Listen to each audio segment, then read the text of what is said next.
Una incógnita tabú. ¿Por qué la anglosfera no tiene una teoría sobre el origen de la literatura?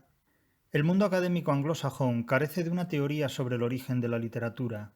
Dicho de otro modo, carece de una genealogía de la literatura.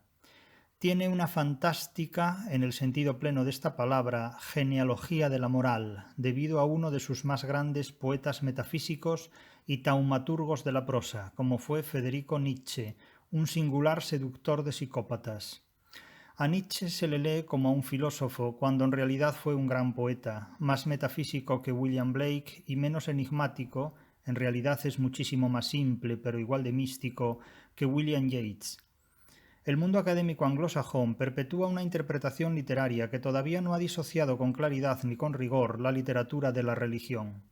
Para casi todos sus intérpretes, el origen de la literatura es una incógnita tabú que se eclipsa en el magma de un mundo cuyo irracionalismo se preserva y perpetúa en nombre del luteranismo, del fideísmo, del pietismo, del krausismo, del inconsciente, de la hermenéutica heideggeriana, etcétera, etcétera, etcétera, frente al cientifismo, el racionalismo y el materialismo que exige la literatura.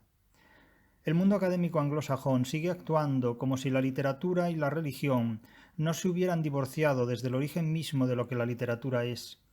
La poética no es una disciplina, la poética no es la ley de Moisés, y aún menos es las 95 tesis que, según la leyenda, Lutero clavó en las puertas de la Iglesia de Todos los Santos de Wittenberg en 1517.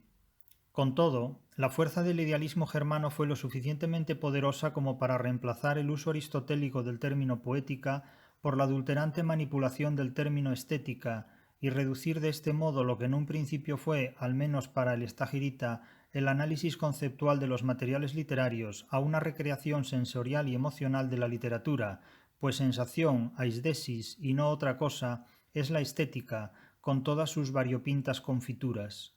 Así pues, a la literatura no llegó ni siquiera la metáfora del Big Bang, como imagen donada por el fundamentalismo científico para ilustrar, de cualquier modo posible, su nacimiento universal, el cual sigue sin disponer, en el ámbito académico anglosajón, de ningún tipo de teoría que explique ni dé cuenta de sus causas y razones originarias.